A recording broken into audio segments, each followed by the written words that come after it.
It is time for the Rural Intelligence Report with Mark Williams, ruralintelligence.com. We'd like to say the one place to go to find out what's going on, what's been going on, and what's coming up in our tri-state region.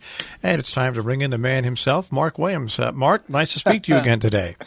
Good day to you, Marshall. Good day to everyone. And it's going to be an interesting week this week with Halloween coming up. I think most of the events actually are this weekend. That's Saturday the 27th and Sunday the 28th. We missed the ones from Saturday the 27th, but I'll try and find some things for us to do during the week as well. All right. Well, we will start off with what has become just an annual event over the past, I think it's 40 years, the Kent Pumpkin Run on October 28th. It starts at 11 a.m. Yep, we're talking on Sunday, October the 28th. So I just wanted to remind people, if they have a chance and go out and support Kent and the Pumpkin Run, it is. Kent has got so many great events. They really are a town that has got their act together, and this is one of the best events of the lot. It all starts at Kent Green. They have the kids' fun run starts at 11:15, and then it's followed by the 5-mile run, or you can walk it as well, which starts at noon, more for the adults or the older children. For those people who are not aware, this course is incredibly spectator-friendly, and it starts and finishes at the Kent Green in front of the town hall. So if you have a chance and you want to go out and support your friends and join in the fun, because there'll be a lot of things to do on Kent Green, by the way. There's music, there's refreshment, there's all sorts of Halloween japes and fun, all sorts of things like that. So do join in later today. And as you say, the kids' run starts at 11 o'clock and then the adults' one starts at noon. So get over to Kent. October 31st, the barn at the Egremont Inn has a Halloween night market. Yes, I saw this and I thought, well, this is a way to celebrate Halloween, which is a bit more, which will be fun and a bit more civilized. So in Egremont, one of the places that's really doing well is the barn at the Egremont Inn. It's been made into a little bar, and also there's a venue for performances of one sort or another. And every Wednesday night is open mic night. This week on Halloween, there's going to be no exception whatsoever. They're going to have their open mic night, but the lovely thing is there's going to be a market right outside the barn featuring all sorts of local foods and craft vendors. So this is an opportunity to go to the barn, enjoy the evening, but with live music, food, and there's some food there and a drink, of course, but also you can get out and buy some local food and craft at the market. And of course, by the way, there is a cemetery right next door to the barn, so you'll get into the whole spirit of things there as well. All right. Next on the agenda list for November 1st at Williams College, the Dover String Quartet. Yeah, we're going a bit further north to Williams College in Williamstown because on Thursday they are hosting what is a super group when it comes to string quartets.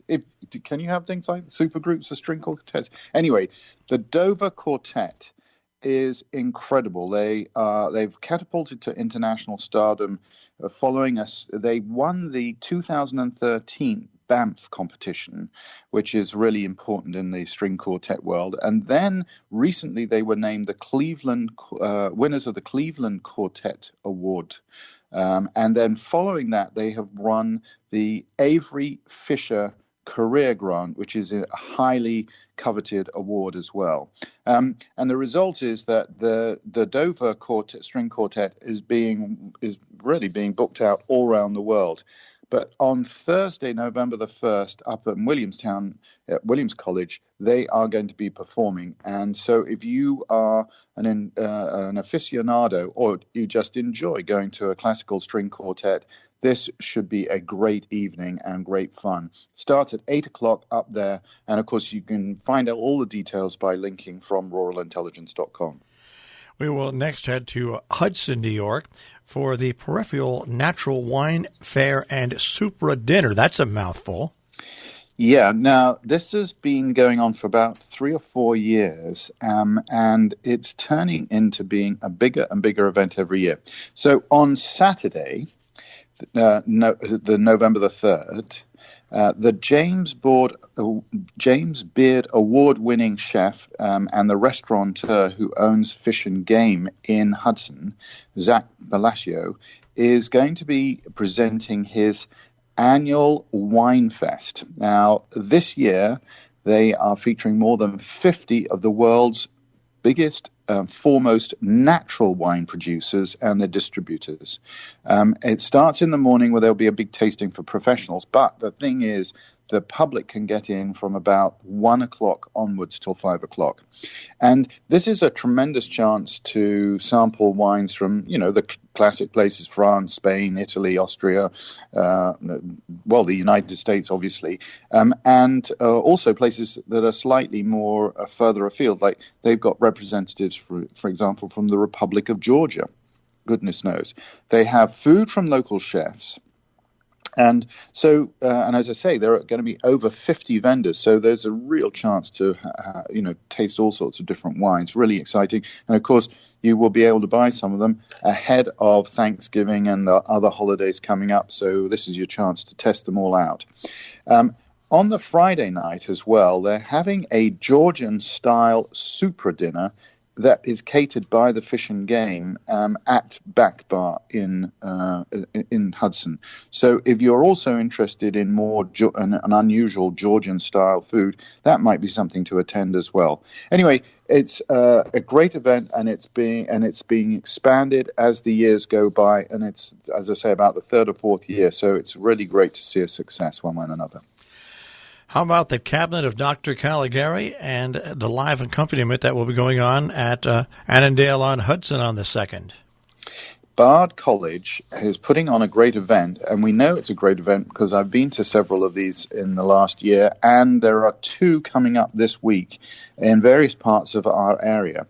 So what am I talking about? I'm talking about going to a traditional classical film, a really wonderful film, and then watching it with having live music played simultaneously. And this is becoming really fashionable and fun. And this week, Bard College at 7:30 is going to have The Cabinet of Dr. Caligari, this classic silent horror film, and they are going to have a live accompaniment with original music from Chris Washburn and his ensemble, which is called Rags and Roots. And by the way, to do this, they're drawing on all sorts of melodies from 1921, which is the year the film was made. And the nice thing is they have brought in a live tap dancer to tap to it.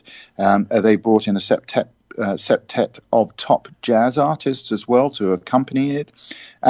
And the print itself is newly remastered, and so the film will be in absolutely pristine condition. So I think this will be an amazing evening. As I say, look out for it on Royal Intelligence and click through to get your tickets. But it's The Cabinet of Dr. Caligari at Bard College, and it's a Friday evening, November the 2nd at 7:30. Okay, let's move from Bard College. Not that far, actually. We've got the Mahawi Theater on November 2nd. Yes. Well, the great thing about talking to you on a regular basis, Marshall, is that I get to check into things that all sorts of events that I would never really have looked at in the normal course of business and wouldn't have really thought about. And this one is completely new to me. But it's unbelievably popular. I couldn't believe how popular this group is. But B, it looks like it's great fun. So on Friday, November the 2nd, at the Mahawi at 8 o'clock in the evening, they are having a group called the Postmodern Jukebox. And when I started checking into this group, it's known by millions and millions of followers on YouTube and Facebook. And their idea is so simple that it is brilliant, but it is great fun. So postmodern jukebox reimagines contemporary pop, rock, and R&B hits in the style of old-time musical music style. So they reimagine them as swing or doo-wop or ragtime or Motown, and they take them and they make them great fun. So they're doing a big tour at the moment. It's called their Back in Black and White tour. I think it refers to black and white TV. And it looks like it's going to be a really rocking evening one way and another. So check it out at the Mahawi. And before you even do that, you can go onto YouTube and check out the sort of thing they do with the music, which is just absolutely so much fun. So check it out, as I say, and you can click through from Rural Intelligence as well. We will move on to Ghent, New York. Painterly sketching? Yeah, the Art School of Columbia County is a non-profit school, and their mission is to sort of nurture creativity and the community through visual arts. And we've talked about them once or twice in the past. And the whole thing is to bring art to make it available for everyone. And they do that incredibly well. And I saw this class and I thought, oh, this looks like the sort of thing many of our listeners might be interested in. As you say, on Saturday, November the 3rd, starting at 10 o'clock in the morning, they've got this art class called Painterly Sketching. And the whole idea is to learn how to capture your subject quickly with color and with line through using sketching. And the teacher will be Sarah Prudisma, I think is how you pronounce her name. And she's thought of this as a great intro for people who are doing plein air paintings and more. So if you're wanting to improve your painting techniques, this might be the sort of thing that would get you out of the house and where you could learn something with a group of interesting people, I'm sure. So that's at the Art School of Columbia County. It's on Saturday, November the 3rd, and it's 10 o'clock in the morning. All right, and we go to Salisbury, Connecticut, and this is a pretty interesting event. Imaging, editing, posting, filing, and archiving digital images.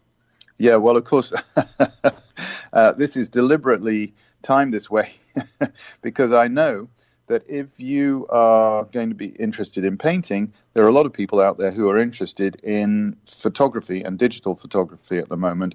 And the Scoville Memorial Library, at the same time as the Art School of Columbia, are doing a program about how you can edit your post, file, or archive your digital images. So this is the other side of it, as it were. So this is part of the library's Do-It-Yourself series. They have local photographer Tad Kubis, who's going to be working with participants in this class to really improve and then go to the next level of digital photography. So I think the most key thing is this ability to edit photographs, and he will be teaching a whole lot of things how to do that. And then he'll be talking about how to post your images and archive them, etc. as well. So that's in Salisbury at the Scoville Memorial Library. As I say, it starts on Saturday the 3rd at 10 o'clock in the morning. So, we're all walking around all the time with the cameras now in our pockets or our hands. So this is a great way of learning how to improve what we can do with them. Some people say it's not fun to watch hot dogs or sausage being made. I beg to differ, and we can go to Stockbridge on November 3rd. I saw this and I thought, this is an interesting combination. So Berkshire Botanical Gardens has a series of really good classes over time, and they are getting together on Saturday, November the 3rd, with a team of people who are chefs and educators from the Prairie Whale, which is this incredibly successful restaurant in Great Barrington. And Stephen and Julie Browning of Prairie Whale are going to go to the Berkshire Botanical Garden, and they are going to teach a class on how to make fall pasta and herb Italian sausage, or herb Italian sausage, as I guess you might say. So they're going to use local eggs and flour, and they will be teaching sort of also the techniques for making and rolling fresh tagliatelle. And then they are going to take the sausages, which they obviously are going to be using local pork, and they're going to be taking herbs from the Berkshire Botanical Garden to improve the flavor and make the sausages locally as well. So it's an opportunity to see really a local produce from two local places. That's the Berkshire Botanical Gardens and Prairie Whale as well. So great fun. And if you're interested, you have to sign up quickly, because I know this is going to be a popular course. It starts at 10 o'clock in the morning on Saturday the 3rd, but it will run till about 1 o'clock. And we go from making sausage to eating chocolate, the Red Hook Chocolate Festival. Well, there's not much to say about this one, is there? I mean, if you love chocolate, you've got to get to Red Hook on Saturday, November the 3rd. Their whole one-day chocolate festival starts at 11 o'clock in the morning. Everyone in Red Hook will be involved. It's everything from eating it to tasting it to putting it in all sorts of strange combinations. There will be a race. There's a talk about the history of chocolate, all sorts of things as well. Check out their website with all the details. But Red Hook is going to be pretty chocolatey on Saturday, November the 3rd, starting at 11 o'clock in the morning. UN Peacekeeping Challenges and its latest efforts. That is the talk that is coming up November 3rd in Kent. Yeah, most of the time we talk about fun events that are, good, where you learn things and whatever it is. Well, this is, or you can enjoy music or whatever. This looks like it's a really important, but a bit more serious. And Kent Memorial Library does put on some really good talks. And at 2 o'clock on Saturday, November the 3rd, they brought in Jean-Daniel Cloutier of the United Nations, and he's going to be talking about the modern UN peacekeeping role and what they're doing. And he's also going to be talking about the current issues that are really important for their operations and their mandates. He was really closely involved in this for many years, so he really is talking with a great deal of authority. And I think that this is pretty serious and important stuff, and it's good that the Kent Memorial Library bring people like this up to the area so we can really learn firsthand what's going on around the world. And we move on to Tyringham, Massachusetts. Early epitaphs from Tyringham, Monterey, and Lee. Well, this looks like a fun event, particularly obviously relevant in Halloween week. But one of the favorite things that we love doing, and particularly in this area where there are so many old graveyards with inscriptions on the gravestones, is wandering around and looking at these inscriptions and checking them out, because some of them are funny, some of them are serious, some of them are straightforward. And obviously we're not the only ones who are doing this, because Tyringham resident and history professor John Hanson is going to be giving a talk in the Union Church in downtown Tyringham on Saturday, November the 3rd at 5 o'clock in the evening, and it's called The Stones Cry Out, Early Epitaphs from Tyringham, Monterey, and Lee. And he's going to be sharing some of the favorite verses from local gravestones. He's going to be discussing their sources. He's going to be talking about some of the bespoke memorials that were made to order for a particular individual that's in the area as well. And he's going to put it all in a historic context so that you can find out about early New Englanders' attitudes to life and to death as well, because of the choices they made about what sort of inscriptions they have on their gravestones. So I just thought it's the sort of thing that, you wander around and there are so many wonderful graveyards. I always think of the one in Stockbridge as well, where, really interesting, beautiful old graveyards, and really fun to wander around on a Sunday afternoon and get out in the fresh air and look at some of these really strange epitaphs. We go from graveyards to Sinterklaas. The Sinterklaas Star Party is November 3rd in Rhinebeck. Yeah, well, this is their big annual fundraiser and kickoff for the Sinterklaas Star, and this is their Star Party. Now, what happens now? It's the Snow King and Queen bring the celestial flame to light the first star that is presented to the Star Child. It's presented by the Star Child to the Keepers of the Flame. Goodness only knows. But anyway, it's the big Sinterklaas star party at the Beekman Arms on Saturday, November the 3rd.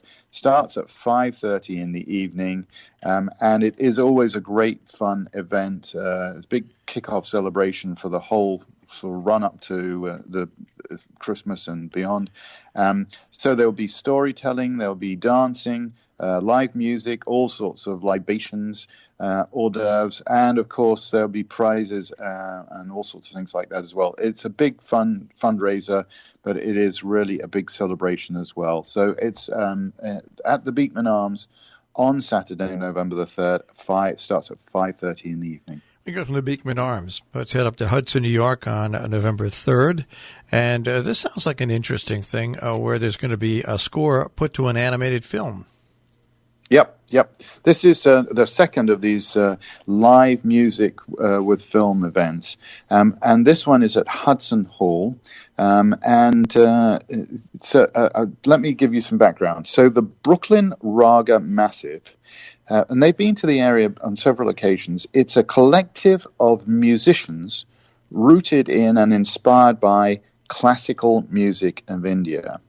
And they're going to be performing a live score to this 1973 animated sci-fi classic called Fantastic Planet. The film is actually a surreal journey into the future. So it's actually a great thing to be put to live music one way and another. And it's there are all sorts of allusions to events going on which are relevant today as well. So it will be a fun evening, and as I say, as we know, having live music to films is really turning out to be an interesting way of looking at these old films in a completely new way.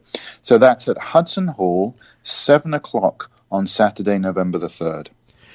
We'll go to Sheffield, Massachusetts on the 3rd, maybe to laugh a little bit. Yeah, the Racebrook Lodge has all sorts of events going on, and they are bringing up the New York City comedian Jordan Carlos, who listeners may well know because he's on the Nightly Show with Larry Wilmore from time to time, and he's on The Affair as well. And he's coming up to Racebrook Lodge with a troupe of rising stars, and they're going to do two shows. There's going to be a 7 o'clock show and a 9:30 show. So if you're interested in comedy and a relaxing evening, good food, by the way, there as well. You can get good food locally. So do check it out. That's Saturday, November the 3rd, at the Racebrook Lodge in Sheffield. We move on to Chatham, New York, and this sounds like fun. Habitat Brunch with the New York Times theater critic. Yeah, Ben Brantley is going to be in town in Chatham on Sunday the 4th at 11:30, and it's a brunch to support Habitat. And I think it's really good that they've managed to get such an interesting person. So Ben Brantley, as people know, is the New York Times chief theatre critic. He's going to be coming up and discussing the current state of Broadway theatre and his approach to reviews as well, which I think is quite key because he can make or break a play one way or another. And it's all at this full brunch to raise money for Habitat, which is a great cause as well. So I think that will be fascinating. As I say, it starts at 11:30 in Chatham at the Society of New Concord. And you click through on the link from Rural Intelligence for all of the exact details and how to get tickets.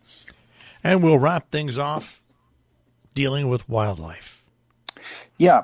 So in the last few weeks, and we're just going into hunting season where I am, but the last few weeks we've been seeing dozens of turkeys in and around our fields and woods near us. And so when I saw this talk at the Minor Memorial Library in Roxbury on Sunday, November the 4th, I thought that I would be interested in going, and I thought many of our listeners would be as well.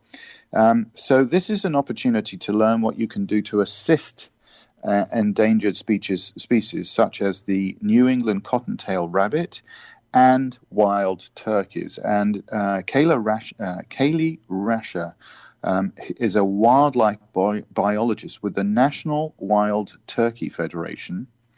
And she will be talking at the Minor Memorial Library at 4:00 in the afternoon on Sunday, describing what the various wildlife species need to thrive and how her organization and other organizations can work with local property owners so that they manage their land for optimal diversity and to encourage and to help these endangered species as well. So, and by the way, a lot of this stuff is pretty easy to do. I think with just a little bit of learning, you can really make a big difference and encourage endangered species and discourage the invasive species as well.